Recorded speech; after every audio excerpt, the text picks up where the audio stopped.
Tonight, the government is on the spotlight over its inability to curb wastage. NTV has established that Deputy President Professor Kithure Kindiki is planning to spend over 338 million shillings on air travel alone in the current financial year. This translates to nearly 1 million shillings every single day, spent purely on flying, excluding other recurrent costs, such as food, fuel, office furniture, and other operational expenses.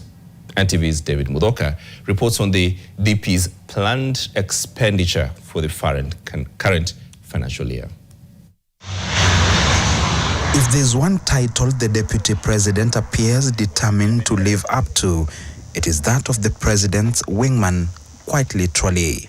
More often than not, Professor Kithure Kindiki is in the air, if not aboard a helicopter, then flying in high-speed jet aircrafts, moving from one destination to another, both locally and internationally. But this flying habit is now raising serious questions. Between July last year and June this year, the Office of the Deputy President plans to spend 338 million shillings on air travel alone.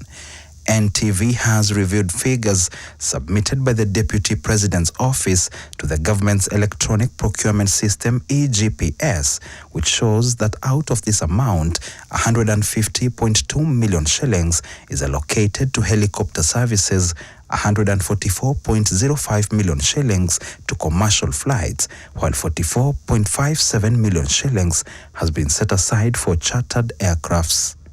Data from the Office of the Control of Budget further shows that between July and September last year, the Deputy President's Office spent 425.87 million shillings in total, with 43.84 million shillings going solely to domestic and foreign air travel.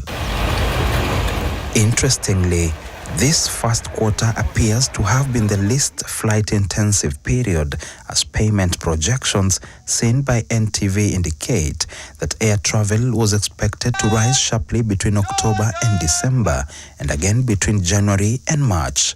For helicopter services alone, the Deputy President's Office projected a total of 5,010 helicopter trips for the full financial year.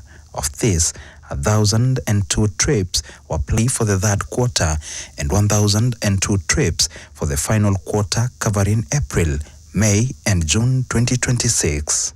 Commercial airline travel was projected at 18,400 trips across the year, broken down as 2,755 trips in the first quarter, 6,320 in the second quarter, 6,265 in the third quarter, and 3,060 trips in the final quarter.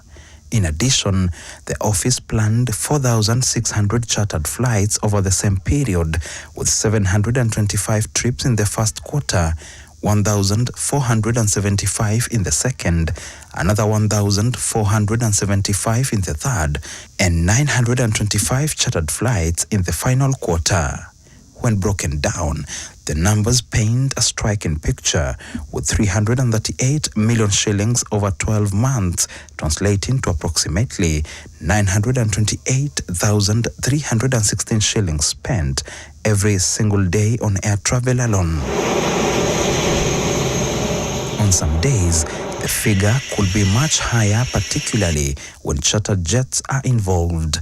The Deputy President has been seen to have a taste for the finer things in life, and on several occasions he has been seen using luxury aircraft for both domestic and international engagements. In November 2024, just days after assuming office, Professor Kindiki traveled to Botswana to attend the swearing-in of President Duma Boko, flying aboard a Rolls-Royce powered Fokker 70, an aircraft comparable to Kenya's official presidential jet. The aircraft has a maximum takeoff weight of 41,730 kilograms and can carry between 72 and 85 passengers, depending on configuration. These spending patterns are now fueling broader questions about government priorities at a time when many Kenyans are struggling with high food prices and shrinking household incomes.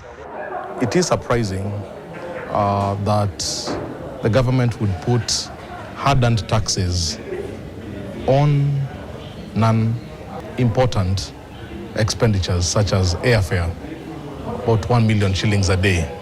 This is a time that the government should be thinking about a stimulus package that would be able to shield the citizens from, number one, an oncoming drought, issues around education. They also raised doubts about whether the government is genuinely adhering to President William Ruto's directive on austerity and reduced public spending issued in the aftermath of the 2024 Gen Z uprising. Even before the Gen Z crisis, at the time of the campaign for 2022, there was that promise for prudent fiscal management.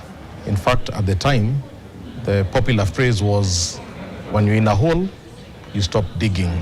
What emerges is the image of a government that says one thing and does another, pledging fiscal discipline, yet prioritizing high-cost travel, even as it struggles to deliver on promises made before and after the 2022 election. David Muthoka, NTV, Nairobi.